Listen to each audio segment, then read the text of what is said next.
How's your weather, Virgil? Are It you is, we thought it's July 1st, so we thought January was over, but it's still dark and cloudy up here in the Pacific Northwest. well, We'll see what the weather is like for the 4th of July because, because of the wildfires and stuff over here, there's been a long time standing ban where like regular individuals can't have fireworks. And so yeah, like it's on the cities to do their own fireworks shows. gotcha. And so it's Do you like live in Seattle or do you live in a suburb? in a suburb right Oh, outside okay. of Seattle, a little bit north of it. Um, and so, you get large crowds of people going to see fireworks because we can't have fireworks technically. Yeah, yeah. And then it's like it's a cloudy day, and then the fireworks go up and get lost in the clouds, Yeah, yeah. No, that's and it's awesome. fine. Well, And it's like I bet it okay, looks like have you seen Godzilla yeah, where they're paratrooping down through the lightning? hmm Yeah, maybe it's like that where you get definitely, the definitely that. And for New Year's, because again, you're dead in the middle of winter, and it's just cold. oh yeah. So Yeah, so yeah, the got it. fireworks come off of the Space Needle and then just get lost in clouds. That's Oh, great. awesome. That's you just get to see lightning up in the Exactly. clouds. Yeah, We get cool colored clouds. It's kind of yeah. for like Wow. 10 minutes. It is so hot down here that I have pulled out a window unit AC to help our Full house uh, AC. yeah, to help our what do you call it, whole home AC, I guess, Yeah. or central heat and air. Yeah, but Katie, I was going to ask you what Mhm. is the optimal strategy for cooling my house if I'm using a window unit? Do I try to get it as cold as possible before the sun really beats down on us, or do I just try to support it while the sun is beating I down don't on think us? it matters. Just it's gonna get so Doesn't hot. matter. I would plant some trees and Oh, just okay, get gotcha. shade your house Well, because I in know 30 years. your house is a thermal battery, right? Mhm. Like you can somewhat use it, but anyway. What If it's so with the so window my unit, it's so hot outside that it's only going to be it's gonna struggle for cooling anything that's 20 beyond 20 degrees. oh yeah. Well, Uh, so actually it it is actually very cold in my living room right now. Like obscenely cold. have you looked So into your ducts, your how open your vents are? they're full blast, but the AC hasn't come on yet today. Oh, I've got the little window unit plowing away. okay. Yeah, yeah. So but it's almost too cold to be in there. So That's weird. yeah. Well, no, it's not actually. You got to get like Yeah. a fan in there to circulate some of that colder air outside into some of the other rooms. Well, Balance it we're out. strategically doing that. We're shutting all the bedroom doors and all that kind of Yeah. stuff. Just to isolate where we stay, so to speak, Right. Well, you can and keep physically that cool. close the vents. Yeah, yeah, yeah. We could do that. It just we're kind of short, so we have to. It takes effort. So Okay. yeah, yeah. All right. Okay. Are we all good? Yeah, we already started talking about cooling, so I feel like we're Oh, in okay. progress right now. Mhm. Gotcha. All right. All right. So, Virgil, tell us a little bit about yourself. Virgil is a founding member, hmm and he's been kind enough to help us with marketing. And yeah, you're in the Seattle area, right? Yeah, that's correct. Up here in the Puget Sound, Pacific Northwest area, where there is a lot of DIY PC enthusiasm as well. Um, yeah, it was. I've been working in advertising and marketing for about the past 11 years now, and I saw this product come out, and I thought it was really cool. And as someone who's really enthusiastic about this new technology that was coming to PC cooling space, I reached out to the team at IceGiant, which happens to be you two, and said, "Hey, this is what I do. I think this is really cool.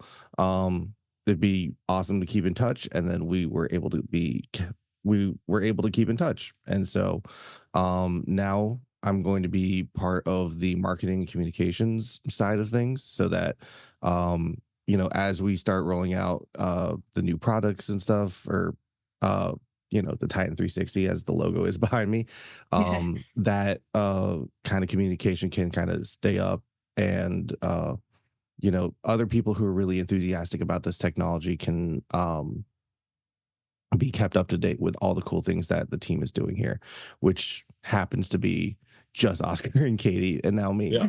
So Yeah. Yeah. So you do own an IceGiant, right? I do. It's The currently ProSiphon Elite. in, yeah, I have it in a horizontal case, so it's in like the I bought specifically I wanted to build a new rig around it specifically, and so I have it in a horizontal capacity for like optimal performance, at least that's why I I think I could get out of it, because it is gravity driven. So I'm like, okay, I want to make sure it's down 100% of the way. And so I have it in a Cooler Master half box. And yeah, it's not a pretty PC. I don't really care about it being pretty. I just want it to work and work well, and it's been working great for me since I got it. So But the When cooler's did pretty, you right? who wants to go when first? did you hear about Ice Giant? Uh, it I'm it was the curious. Linus video when they talked about the um when Linus had the bigger prototype, Hmm. and he talked about it, and then quickly I found the other video of you, Katie, at CES talking about it with Oscar. You got to remind me his name one more time. His name's Gordon. Gordon. Thank you. Yeah. I was like 80% sure, but I didn't want to say it and get Yeah. it Yeah. wrong. But Gordon's interview with Katie, and Katie going over like how it works, I was like, oh, this is really interesting, cool. I haven't heard of anything like this. Is this like a new way to cool it? Because previously I had a generic-ish AIO cooler, but I knew that like, hey, in like 5 or 6 years, this thing is going to not be as efficient as it was when I first got it. And so I was coming up on 5 or 6 years, and I was thinking about maybe Uh, replacing that or building something new. mhm. I was planning on switching to the AMD system because I had a really low level Intel for my first PC build. And I'm like, okay, well, if I'm planning a new build, I'm gonna go AMD and stuff. What else, other options? And things kind of really lined up for me. And I was like, okay, I want to get this new cooler. This thing seems cool. It's That's been great. awesome. Yeah. All right. So just FYI, that interview at CES was very Put me on the spot. spontaneous. Yeah. I haven't watched it, The and I will only not. warning that Katie had that it was going to happen was I simply asked her, "Are you okay talking to somebody on camera?" And from there, I just kind of it was like, "Which one of you two wants to Mhm, talk to me?" And I took a step backwards. So and I was the only one left. yeah, Katie was standing there. So yeah. Yeah. But anyway, yeah, no, we had a good time. But yeah, so what do you use your computer for, Virgil? For the most part, I have two, well, I guess three things, right? I have photo and video editing. I'm like a hobbyist photographer, and like I was a hobbyist videographer for a little bit, but I do have a decent amount of friends who are in the music scene up here in the Seattle area. And so I've been doing like some like work on the side for them, and I've been kind of learning my photo and video editing kind of casually as I go. And I that takes up a decent amount of resources and stuff. And then the other thing is I'm a PC gamer. I play a lot of PC games. My favorites are in like the strategy realm. Like very hyped that Civilization 7 got announced very recently, as well as things like base building and city building, um, like SimCity, Planet Zoo, things like that. RimWorld, I have a bunch of hours in RimWorld. There are a lot of gamers who RimWorld's a very love it or hate it type game, and then the people who love it end up having hundreds and hundreds of hours in that game, because Oh it's a wow, game that you can kind of just you can like leave up on your computer and you can walk away from it, but also gotcha. you know that while you're doing something else, oh hey, the game's still going. How are my settlers doing in my colony, et cetera, et Oh, cetera. So interesting. yeah, Huh. so Cool. Yeah, I don't know why, but with the games that I play, I've got to have an objective, yeah. and it's got to guide me through the game. I don't do well with the open world Mhm. exploration type. Do kind of whatever you want sort of thing. Yeah. I don't know why. I just I don't have the patience for it or something. I'm not sure. That's So fine. All the games can there are literally there's literally a game for anybody out there, which is one of the cool things I think about the medium, where it's like, oh, there's actually hundreds and hundreds of genres for everybody out there. So it's gotcha. great. So are you looking at upgrading your CPU anytime soon? Potentially, there's it is really coming down to, okay, what more do I need to do in the video editing world? I'm a DaVinci Resolve user, and DaVinci Resolve has so many features packed into it, and there's a lot that I can't really utilize right now because of the limitations of my graphics processing unit right now. I Mm. have a GTX 1080 Ti Oh, wow. Mm. Okay. right now, and so it's still keeping up. It's still doing pretty good for a lot of things, and like color grading is still being handled as well. But as soon as you get into any 3D rendering whatsoever, like any kind of like 3D graphics and stuff, it starts struggling right there. How does And it do so on AI workloads? the the one AI thing I use is a little bit in editing, and it takes a minute to be able to like run some whatever AI computation that Gotcha. it Yeah, needs. I didn't know if the older cards are able to support the AI functions. Yeah, So it can, it just takes longer. gotcha. Yeah, Have you experienced AI on a newer card? I have not Oh, yet. oh, okay. Yeah. That would be interesting to It see. would be interesting to see him like, okay, if I put in this newer card and then this thing that used to take like maybe a minute and 45 seconds, because it's not, I'm not using any like heavy AI workloads for editing. Yeah. But it's just like, you know, hey, look for this area of the photo is supposed to be black, but it's got a lot of digital noise, so you actually get a lot of blues and greens in there. Get rid of the blues and greens and turn them all black or something like Oh, that. wow. Okay. Um, and then like that'll take like maybe a minute and a half depending on like how what kind of photo it is. It would be really interesting to see, oh, put in a new card now. It only takes like 10 seconds instead. Yeah, yeah, That'd right. be Yeah, yeah, almost. Yeah, instantaneous maybe. So yeah. yeah. Huh, that would be interesting. Hmm. All right. Well, cool. Yeah, thanks for telling us about yourself. Anything else you want to add? No, it's just that I think all of the new Thermosiphon stuff is really cool. I think it's exciting that um, you know, this company is doing something is to bring something new to the cooling world. And I'm really excited to be as part of the team to be able to share that with the DIY PC enthusiasts Yeah. out Well, there. cool. So We're excited as well, and we're happy that you're excited. So yeah, I think it'd be really good for the audience if you go over what you guys do in the for Ice Giant, because I don't think there's really been that much of a formal introduction to the entire Ice Giant team, and you know how you guys like created the company and joined, and you know what each of your roles are. Um, yeah, I don't, Oscar, maybe it'd be a great place to start with you. okay. Oscar, go. Yeah, yeah. Katie, are you sure? uh, Yes. okay. All right. Yeah. So my name is Oscar Martinez. I'm kind of in head of, I guess you could say it that I'm in charge of everything at Ice Giant. Back in 2019, uh, you know, the company's real name is JR Thermal, but our gaming brand, so to speak, is Ice Giant. So in 2019, JR Thermal raised a round of funding, and with that funding, we brought Katie on board. That was really our big objective, and we decided we were going to pursue the ProSiphon Elite. And you know, of course, that went through a couple of iterations. The Giant prototype eventually was slimmed down to a much thinner form factor. And the original goal was actually to sell that giant cooler. We Yeah. were we were projecting how many we thought we could sell, and we were like, you know what, there might be some wildcatters out there who would enjoy, you know, having this gigantic brick inside of their PC. And so we thought, yeah, let's make that a product.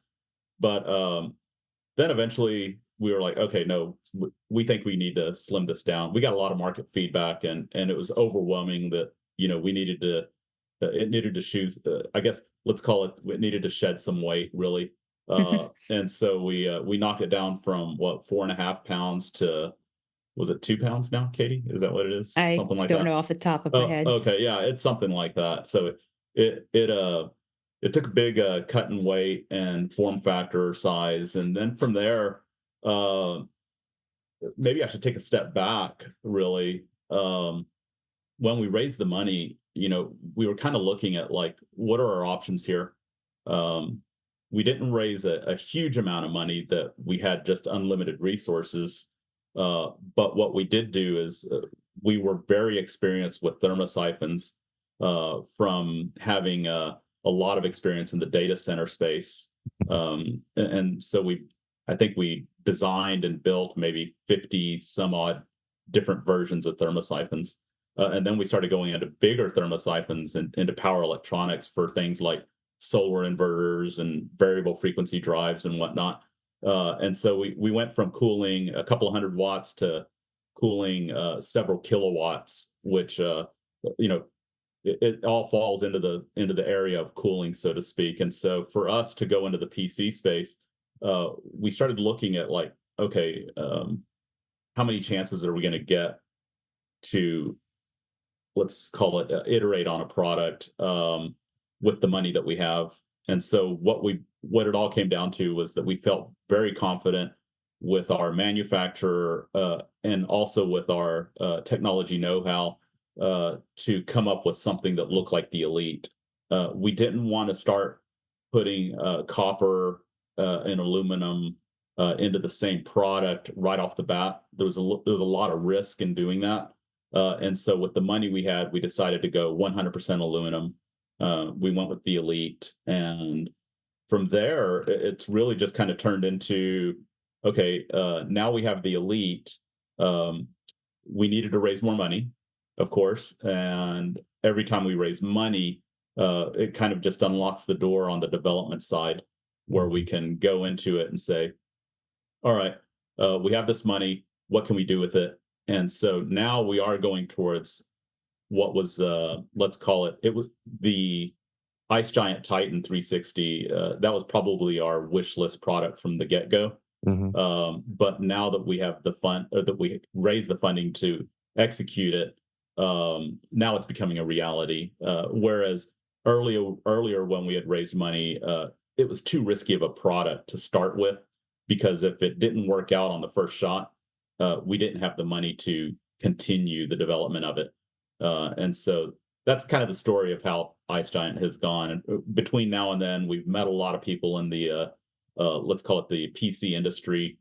A lot of companies that are competitors, companies that are parallel to us, that are, that are in the industry, but they're not competitors. And all of these companies have great people. We've met a lot of people that we're friends with to this day. And to us, whether the competitors or not, we like people, and we like to get along with people, and have a good time and share experiences and whatnot. So at events like CES and whatnot, we go and visit everybody, let them know what we're doing, talk about what they're doing, all that kind of stuff, and then every now and then we'll talk about, okay, well, maybe down the road we can partner together. So, but all in all, IceGiant has been a two-person company, Katie and myself, and I guess really we're just looking to bring new products, partner with companies maybe when it's strategically beneficial, and then from there, we just want to push the envelope as to what's possible in PC cooling. So, and in regards to myself, I have an accounting finance background. Don't really do a whole lot. I play a lot of tennis. Played in college. Played a little while after college, and that's kind of really myself in a nutshell. I do play games. Use my PC for all kinds of stuff. One thing I will say is that having a two-person team at IceGiant, Katie and myself have had to do the work that groups of people do at larger companies. And so between the two of us, we do everything from supply chain management to working with our manufacturer on design, and then on as well as manufacturing, doing marketing, social media, and our social media has kind of been dormant for a little while, but a little bit of that has been strategic, in that we kind of we didn't want to publicize what we were working on, but at the same time, we are also extremely busy. So, yeah. But Katie, All jump right. on in. My name is Katie Carpenter. I'm a thermal engineer. My background is in mechanical engineering. I went to school here in Austin at UT. I had been talking to Oscar in grad school for a while, just talking, but they never had an opening. And I was up in Dallas in 2019 when Oscar kind of emailed me and was like, "Hey, we might be pivoting, and we will need an engineer." And at that point, we met, and it sounded like a fun thing to do. So I've been here since I think I started early 2019, and we just hit the ground running, because I think we started. Did the prototype? Did that get made and on Linus at the end of 2019? Yeah, I want to say that, yeah, because I then think that was in, 2020 hit. it sounds like November Yeah, was around the time when that first video came out. right. And then 2020 came. We had started the pre-sale for the Elite. Right. COVID hit, and that threw a wrench in several things. Um, Notably, while we're working at home, which actually worked out since we didn't need the office space, since I was just blowing money. Yeah, yeah, That it's actually interesting that that was you actually a say. good thing. Yeah, yeah, yeah. Um, and so, yeah, I've been thermal engineer by background, but starting with IceGiant, you do a little bit of everything. You can see my photography setup in the background. I was getting into video editing on DaVinci Resolve. Luckily, I have a pretty good CPU and a really good cooler and a good GPU to work with. But yeah, marketing, sales, customer service. It's been a fun ride so far, and really excited about the 360 coming out. Preliminary data is really good, but I think we're going to talk about that more in another video Mhm. later on. Yeah, so Katie, actually, one of the things, if you don't mind expanding on a little bit, is everything that happened because of COVID and what our timeline looked like. And what we initially thought was going to be a very aggressive timeline turned into a nightmare. I think Um, the biggest thing, one of the biggest wrenches was just the going from, we were going to airship and then going to the ocean freight oh, right. stuff. Yeah, yeah, yeah, And definitely. that took forever for everything. Because once it got, so everything's manufactured in Taiwan. You put pallets of our uh, elites on the boat, and then it took what, a couple months or something to get over here. But then Yes. then Yeah, it so was there was sitting a, in the port of LA Yeah. yeah. Was it Long Beach? forever. That's actually a good question. Actually, I don't know yeah. which port exactly it goes into, but Long Beach does sound familiar. Because Uh, Long Beach had like made national news on how bad the port backup was oh, Hmm. during. no, no, Yeah. it was horrible, and I do remember there were several things happening all at the same time. Hmm. Uh, right off the bat, um, the the fan manufacturer that we used, their manufacturing facility got shut down Oh, completely that's right. for, I think, for 2 or 3 months, and people were simply not allowed to come back to work. And so we were just kind of like, that was a 2 or 3 month Hmm. delay, even just to get a fan put into a box, Hmm. for us. And so that was right off the bat. And then from there, our manufacturer shut down, and they couldn't go back to work for a bit because Taiwan, Yeah, China. I they remember shut it down. yeah, the fans came out of China. They were the first to shut down, and then Taiwan, when it shut down, that affected everything else that was happening. So it almost didn't matter that the fans got shut down, but eventually, I think Taiwan came back up before China was allowed to, and I could be completely wrong about that, but uh, it's a bad memory, so I try to suppress that Right. We all of also that had stuff. So, a design issue, which happens with the mounting bar, oh yeah, which had to be figured out, redesigned, tested, and that kind of stuff you kind of expect to happen with going from prototypes to the production version, and you pad that into your estimates. But then we had delay over delay over delay. It was our first product, so just setting up everything, websites, and Yeah, working with our shipping. We were figuring it out finding on the people to do fly. Packaging design, packaging design, just uh, everything that goes into uh, things that you never really think about that go into launching a product. We learned it the hard way, and we learned it through COVID, which stacked yeah. a huge amount of problems on top of So ordinary yeah, problems. that And during that time we had all the pre-sale, these awesome founding members that were just I mean, they everyone was pretty understanding. Every now and then maybe someone that wasn't as understanding, but it was just dealing with emails going, this is what's happening, delay after delay, which is something you just never want to, you don't want to drop the ball on your first product. Well, another thing that I'll throw out there is that normally, let's say if COVID had not happened, Katie might have taken 2 or 3 trips to Taiwan That would have been big. to work with our manufacturer and make sure that everything went smoothly, whether from a design perspective, a materials perspective, or even the process of assembly and brazing. Right, because I had been Brazing, there less than a year. In 2019, I went to yeah, Taiwan twice. yeah, exactly, yeah. And that was just during the prototypes, the Yeah, kickoff of the prototype. that was kicking off the big the big huge Yeah, prototype. yeah. That wasn't even to get the production elite going. But I would say the difficulty in managing everything from afar, without being able to go over there and hold their hand through the manufacturing process, I think that was also a huge item that you actually still have not gone to Taiwan. I haven't gone since, yeah.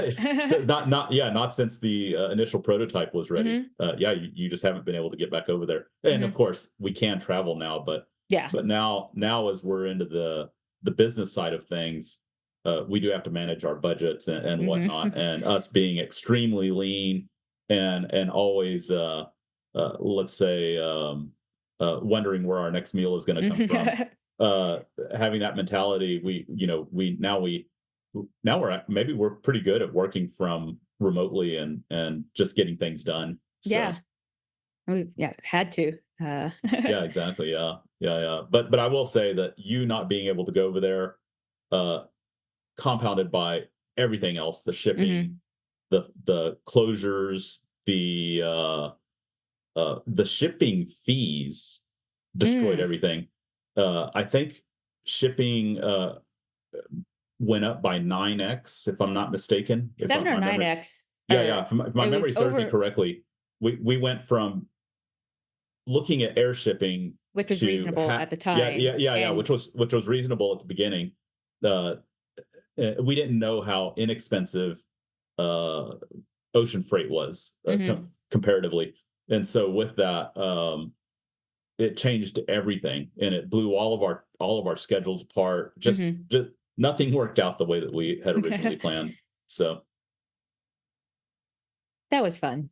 yeah, yeah. Actually, so Katie, when Katie and I started discussing the Titan 360, and we were like, well, we need to do a pre-sale. Katie was quickly backing out of that and We've putting the learned a lot, so it's gonna go so much smoother, but my first initial gut reaction going, "Oh, I don't want to do that." yeah. And I was like, hey, don't worry, I'll handle all the emails, I'll handle all the feedback. I don't have to do anything except get it done. Mhm. So, but yeah, we're looking to have a much smoother launch with the Titan It's gonna be 360. night and day different. Mhm. Uh, Hopefully. well, knock on wood. We thought it was going to be pretty smooth sailing with the elite, but Well, I mean, we knew that hiccups were gonna happen since yeah, we we expected hadn't done it hiccups, but before. we didn't expect a giant Um, Global burp or pandemic. whatever. Yeah. Yeah, whatever you want to call that. Hiccups are okay, but Yeah. just what happened, that was not okay. No. So Mhm. yeah, but yeah. So Katie, if you don't mind, do you mind going into your background just a little bit, in terms of both education and work experience? Yeah, I have a bachelor's, master's, and PhD in mechanical engineering. My specialty is heat transfer fluid dynamics. I worked at a, defense company where I focused on electronic cooling type stuff, designing cold plates, doing some R&D. And so now my background in my master's was simulation based, working on fault detection systems using thermal data. And then my PhD was more experimental based, using electric fields to control freezing. So kind of it's all heat transfer and fluids based. And I would say my specialty is more focused on electronic cooling. Cool. Thanks. That's about it. Okay. Yeah. Like the perfectly ideal candidate to like help design a thermosiphon cooler specifically designed for as a PC component to go into DIY PCs. Like it's great fit. Glad you found Katie, Oscar. Well, don't get me wrong. We had been talking to her for a really long time. Years, yeah. And she had actually, so under the JR thermal umbrella before IceGiant existed, we had gotten close to like a breakout product in like let's call every it couple years. Yeah. Let's say every year maybe. We developed a clothes dryer that can dry your clothes faster than any. At that time, it could dry your clothes faster than any dryer on the market, but it also used like I think it was like 50% less energy, or there was some. I'm exaggerating here, but it was some crazy number that where the clothes dryer was incredible, but we developed that without knowing that clothes dryer manufacturers are not really the most innovative companies. They do make innovations, but don't get me wrong, but they're not driven to do something like that because at the end of the day, the government establishes regulations, and all they try to do really is try to hit those regulations. Instead, make sure that they're well in front of those regulations so that the regulations don't catch them and kill their product line. So with that, the regulations by the government weren't really strong enough to force any clothes dryer manufacturer to adopt our technology. Beyond that, we were working with all kinds of companies, wind turbines, solar inverters, power electronics, variable frequency drives, and we were looking at cars, automation, all that kind of stuff. Because I think I'm not really familiar with it, but I think they just stick a server in the trunk, but the trunk can get really hot, and that server can be pretty powerful. So, and of course, we were working with all the big companies, that are in the data center world. So, all with all of that, we had been talking to Katie, and Katie and I would go out and drink a beer or two or three. And it was one of those things where we just stayed in contact. And eventually, when she went off to Dallas, she moved away from Austin. We still stayed in contact, but just until we raised money, that's when we were confident enough to say, "Hey, let's do this. Let's do something for real, and something that's let's say." Not groundbreaking, but something that's different and that can drive an industry forward. So, Oscar, earlier you said that the Titan 360 was kind of like the cooler that the IceGiant team has been wanting to make. And so how do you go from having the launch of the ProSiphon Elite and then kind of continuing from there to get to the this is the kind of product line we want to make? So actually, even before we came up with the Elite, we had a pretty big product roadmap that we wanted to pursue. But of course, the Elite was the starting point, like I said, because of it was the lowest risk product that we could come up with the amount of money that we had, and so because of that, I guess from the design perspective, it looks a lot like the coolers we were developing for servers and whatnot. Same materials, all aluminum, that kind of stuff. But we knew we wanted for And one thing I should note is that we specifically designed the Elite for Threadripper, which is AMD's, hoss of a CPU. And initially, we were only going to release it for Threadripper. But then once we started testing it on other CPUs, we were like, oh, well, this is actually not too bad on everything else. It supports everything with tons of thermal headroom for overclocking. All the other CPUs besides Threadripper were perfectly fine on the Elite, and so we made the decision to go ahead and include the mounting hardware to be able to support other sockets as well. But anyway, going back to the product roadmap, we did come up with the next step past the Elite was to integrate a copper evaporator, and we called that cooler the Ultimate. We were getting ready to launch it. The Ultimate is a much more complicated cooler than the Elite, or it was. The Ultimate is now put on the shelf. But I have it in my PC. yeah. Oh, yeah. Oh, I didn't know that's I didn't know that's what I you're have one using. of them in there. Oh, okay, gotcha. That's what Gotcha. you were I didn't know alluding that. to. Yeah. So anyway, the Ultimate performance was great, and specifically performance was great on the smaller CPUs, the Intel Core and the AMD Ryzen CPUs that are much smaller, have higher heat densities than the Threadripper. The Ultimate had an integrated copper evaporator. Yeah, right. And inside of that copper evaporator were all kinds of boiling features that helped promote, because a lot of people say, oh, okay, well, if you just switch to copper, you'll get a lot of performance. From one thing that we saw in the data center space is that when we went from aluminum to copper, we didn't actually get a big performance boost. It was marginal. It was a couple of degrees here and there kind of thing. With the boiling enhancements that we have inside of the Ultimate, the evaporator, that made a huge difference. Where, I think Katie, do you remember the difference between the Elite and the Ultimate just at like 200 watts? It depends on the CPU. Okay. Yeah. Even like I don't know, just an Intel CPU 12900 or something.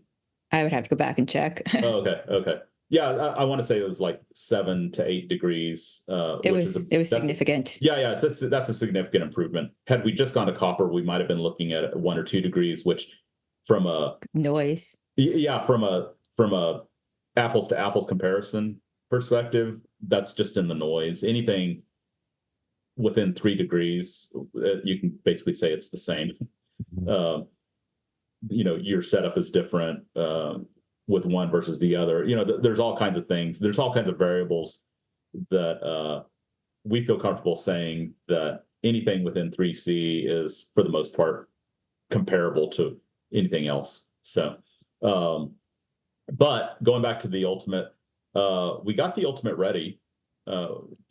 Katie has a working unit. It was on Linus. Oh yeah. Linus. Yeah, we sent it to Linus. He dropped it and bent it. I think Alan Splave, he had to physically bend it back into the right shape. It's just part of our testing to yeah exactly. Prototype. Yeah. Will it survive a Linus drop? We'll find out. Yeah, exactly. Yeah. So, but yeah. So the Ultimate, it was ready to go. We were in the process of getting the packaging ready, getting what we would call getting to a point where we can start production, and then we, I guess you could say that we pivoted slightly. An opportunity came our way where we got some funding, and we got close to partnering with another company.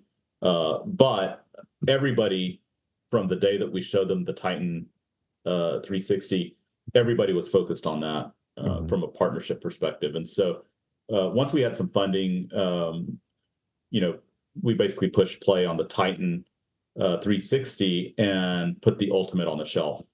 So the Titan 360 is going to be, let's call it comparable to the Ultimate, but we're going to break the air cooler form factor, where we're going to have a remote condenser and a decoupled evaporator, which for the most part, it's going to look like an AIO liquid cooler. And so it's performance should be great. Reliability should be excellent. Yeah.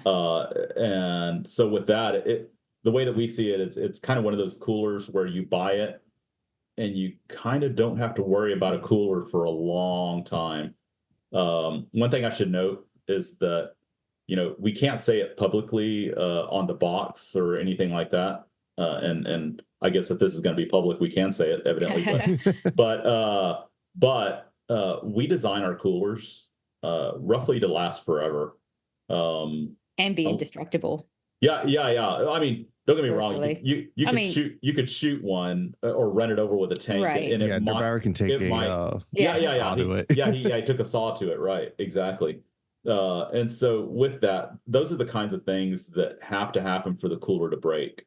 It's got to be extreme. It's got to be dropped off of a high building. Yeah. It's got to jump out of a plane, that kind of thing, with no parachute. Yeah, exactly.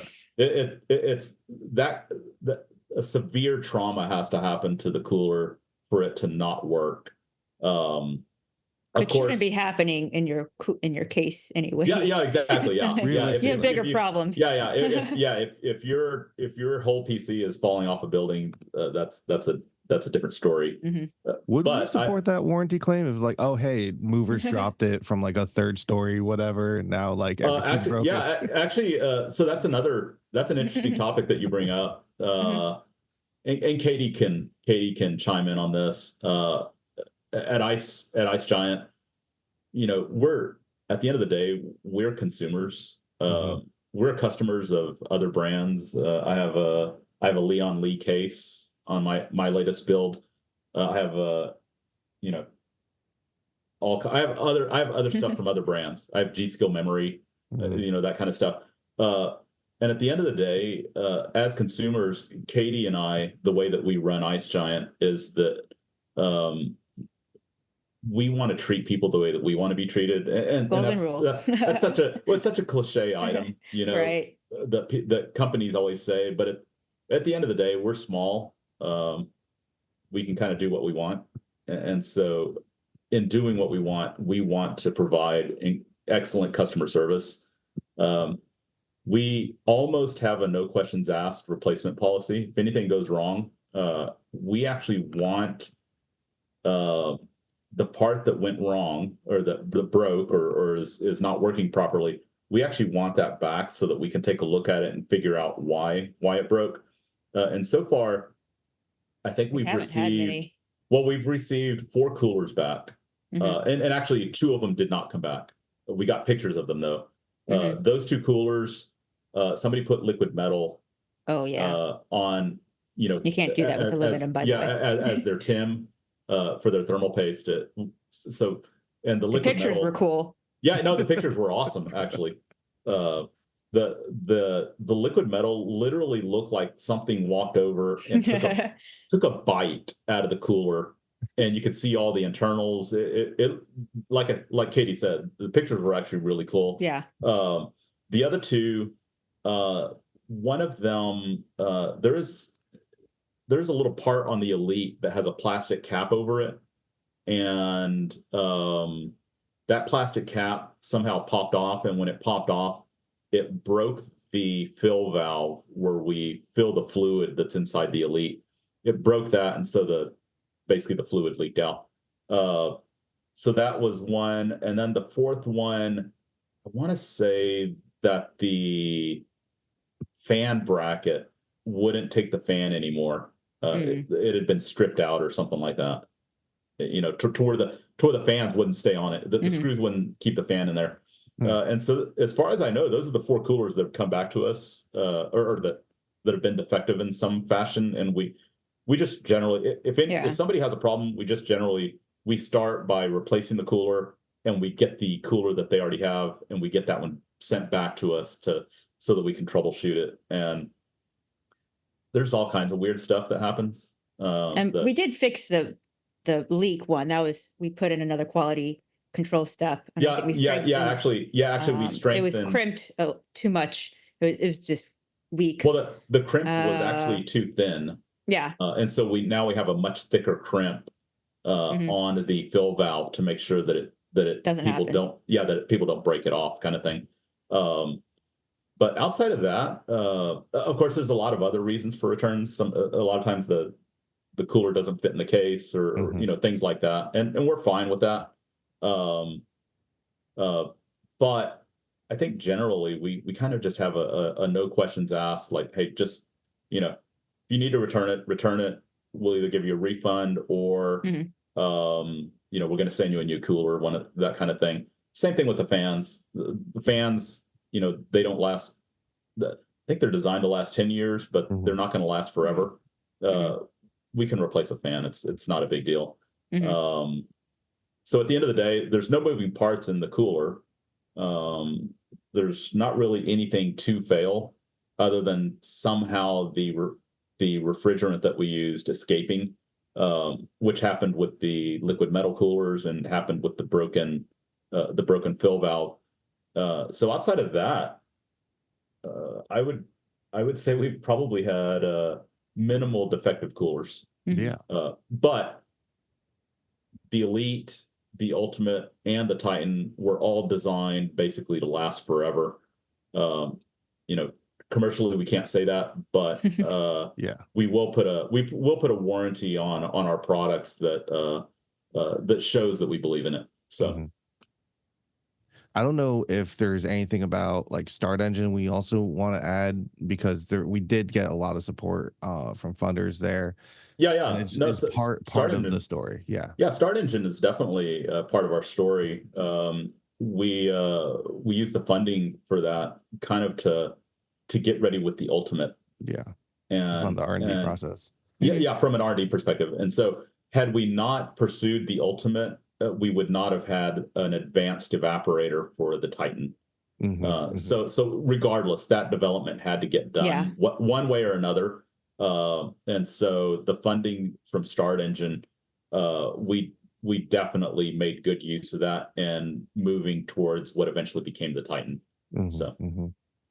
But I think it really worked out to skip over the Ultimate. I think the Titan is the way to go. Because even when I first started in 2019, me and Oscar visited tons of people in the space in LA and elsewhere. And they all were like, this is cool technology. We were looking for partnerships and stuff like that. Cool technology, but it's too ugly, too big. We like this flex tube idea, but we knew that was a few iterations away. But luckily, after the Ultimate and after Start Engine, it became realistic. And it's, I think, going to be a hit. Yeah. So actually, there's a couple of things in there. With internally, we call the Titan the flex tube. So sometimes we'll use that language. Did I say flex tube? Yeah. Okay. So internally we do call the name of the Titan was the flex tube forever, for a really long time. And eventually we had to name it. Katie shot all my ideas down and came up with the Titan. So the Titan really, it's what everybody that has seen it was always looking at. And believe it or not, we have different iterations of the Titan that will come out later, once we get the actual Titan launched. But, there'll be a Threadripper version. There'll be different size Titans as well. But then we'll actually go into other technologies to incorporate them into the Titan as well, which will be pretty cool. We think at that point we'll be pushing the edge, the literal edge of where cooling can go, and doing it in a way that is going to be reliable. It's going to keep our reliability and really boost the performance. So. one thing I'll note about the Titan is that, uh, people will look at the price and say, "Oh my gosh, I don't need a $400 cooler." Uh, from our end, we're looking at designing a cooler that lasts forever, so to speak. Uh, and on top of that, when you do start with a product that's at zero volume, you're not going to pay rock bottom pricing. If you look at what what a Tesla Roadster, Hmm. I don't remember how much those things cost, but they weren't cheap. Yeah. Mhm. But when you only make a few of something, it's pretty expensive, and so it's not like we're intentionally trying to gouge the market, but Right. we do believe in our performance. We do believe in our longevity and reliability to the point where uh, we actually think $400 is a reasonable price for something that's going to last that long. Mhm. The uh coming from like a consumer perspective, when the Elite came out, a lot of people had like questions about the form factor, because it's like, oh, this is like a super super big air cooler, Mhm. and people are worried about mounting it in their vertical cases. And like I said, when I specifically was going around building around kind of getting the Elite, I did get a case specifically so that I could have the motherboard horizontal, and then it would sit on there, and I wouldn't have to worry about any of the mounting things, or Mhm. RAM clearance, things like that. And I do think that, you know, with the Ultimate, those questions would still kind of be there. The Right. performance part would be less of a question for like the flagship CPUs, not Threadripper. But now with moving to the AIO factor, form factor with the flex tubes, a lot of questions kind of get answered in terms of like, well, you don't have this gigantic, massive Mhm. condenser unit hanging off your motherboard anymore. It's now actually Mhm. attached to the PC chassis. Um, because of the tubes, you get a little bit more room for RAM clearance. You can see your RAM now. So if you have Mhm. pretty RAM, you can see your RAM. It's things like that. Exactly. And so yeah, it's just the thing I really like about IceGiant as a company is that it's a company that's looking to like push what cooling can do. And I think there's a lot of people who want more of that, because as we look at, what Intel and AMD are doing, as they continue to keep creating more powerful CPUs that keep just getting hotter. And then also one of the thing that really sold me on the Thermosiphon coolers is that it's a cooler that kind of gets better the hotter it gets. So like as the CPUs get hotter, like the thermosiphons keep working harder in a way, because it's driven partially by how hot the CPU is. And so uh I think, Katie, you can kind of talk to this a little bit more. The Am I saying this right? Does the thermosiphon get more efficient as the hotter the CPU gets? Or like, what is the exact term? Because I'm not, a PhD thermal Technically, engineer. the thermal resistance decreases as Hmm. power increases. Okay. Um, and that's just it looks like a well to you like that. And at some point, for example, heat pipes will dry out. Hmm. Thermosiphons will dry out, but everything's pushed to the right for power. Yeah. So much And fun. actually, that's a good point of for the thermosiphon technology that it was always about timing. It seemed. I think when before I worked at JR Thermal, going back and forth with Oscar, it was always like the technology is great, but is it enough to overtake the established cheaper solution? And it was always, and Oscar, you could comment about the heat wasn't high enough to justify changing over to a new solution. And even with the Elite, if it wasn't for at that point the Threadrippers, at that time in 2019, 2020, um, the Elite still needed something like the Threadripper. And now you see on both Intel and AMD chips getting just hotter and hotter. Uh, And that's when the heat pipe solutions definitely fall away. And then we become a lot more competitive with the AIOs. Hmm. Yeah, because if you look at it from a business perspective, heat pipes, Are those are great. the status quo cooling solution. They're made in the billions of units. There are a lot of heat pipes that get made every year since everybody uses them. Especially when we think So about how many laptops have heat pipes in oh them yeah, Mhm. exactly. as Yeah. their So only yeah, cooling so solution. as you look at everything, Their prices from are low. from an economics perspective, that they're they have definitely reached an optimization in terms of pricing and cost and whatnot. Whereas thermosiphons, we're just getting going on them. We're of course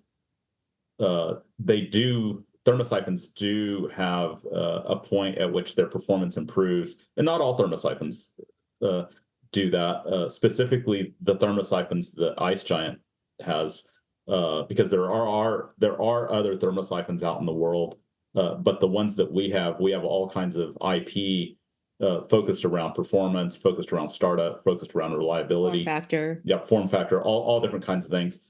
And so when you take an IceGiant thermosiphon, it does improve in terms of performance, which the thermal resistance that Katie was talking about. It improves as more heat is dumped into the system. Basically, you get more boiling, you get more heat transfer going.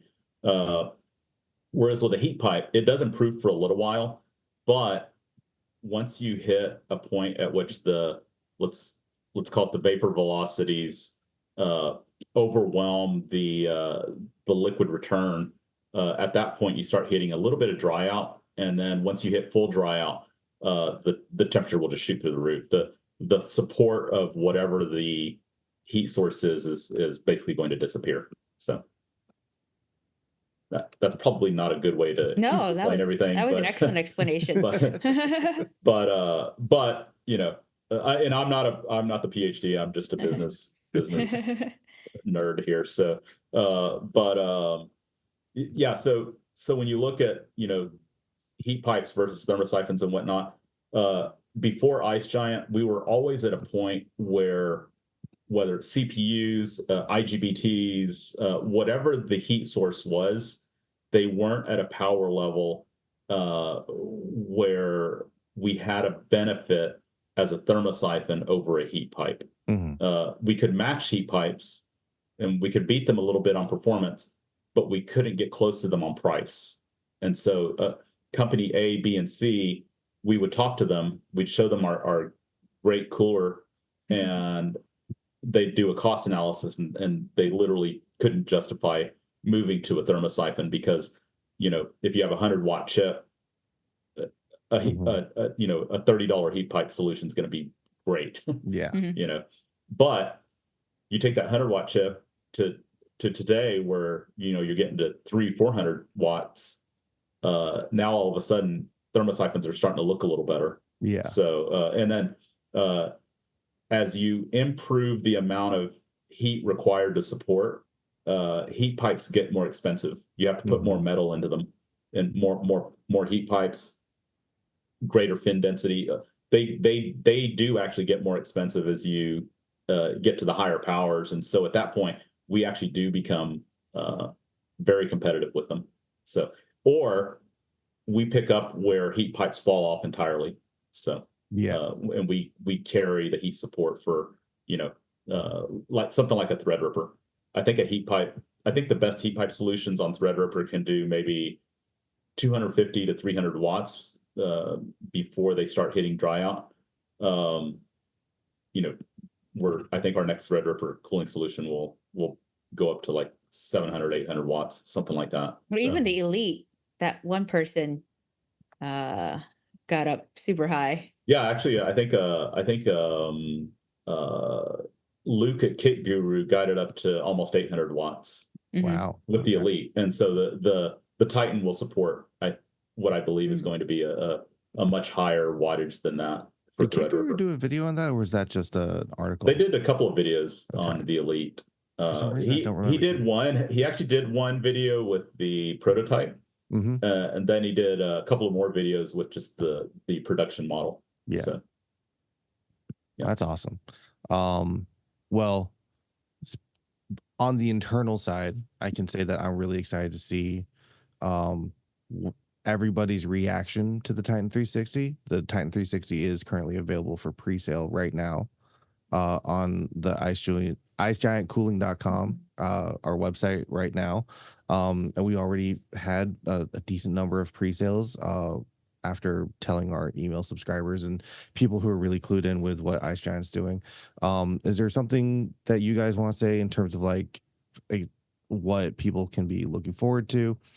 Katie, you and we're going to be talking about more about how like the IceGiant 360 specifically was going to be designed and going all over all the features. But before that, is there anything else that you I, want to let people know about it? yeah, actually, there are a couple things. You can expect much better pictures. Yeah. So Katie has the setup ready to go. We're just waiting on some nice looking prototypes to get to us.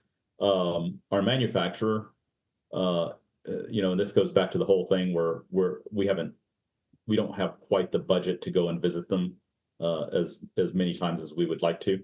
Um, the manufacturer sourced some tubes for the initial prototypes, and they look pretty ugly, to be honest. Yeah. And they look kind of jankety. The bending of the tubes looks weird. It's not that what you've seen in the pictures is not what's going to production. We have some much nicer tubes that are going to be used that actually that they just simply don't look weird. So everything will look much nicer, but performance, if anybody has a question about performance, you can always just go take a look at the Linus video for the Ultimate. And we do believe performance is going to be pretty strong with this one.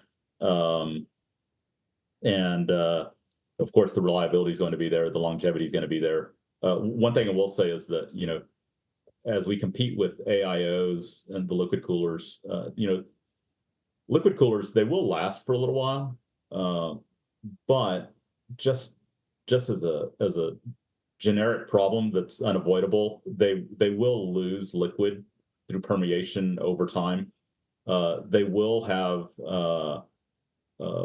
some type of buildup, whether it's sludge or gunk, whatever you want to call it. The Titan 360 will perform exactly the same on day one as 10 years later, 20 years later. It'll still perform exactly the same. So there's basically no degradation in performance. Katie, you got anything else you want to add to that? I think I'm good. Yeah. We're going to save all of Katie's design commentary for the next video that we do, which will be coming out. We're going to be putting this video on iShine's YouTube page. So if you want to see, if you're seeing this on social media and you want to watch the entire video, go over to the IceGiant YouTube channel and check it out there. Standard YouTube things, like and subscribe. If you're gonna if you want to see more, the next video that we're gonna come out with Katie. But yeah. Actually, Virgil, I would say if anybody has any questions, feel free to ask. We'll maybe it's possible we can cover them. Yeah, for sure. We knock out a couple of other videos. So. Yeah, leave in the comments, and then the IceGiant email address will also be in the description, which is always open for all customer questions as well.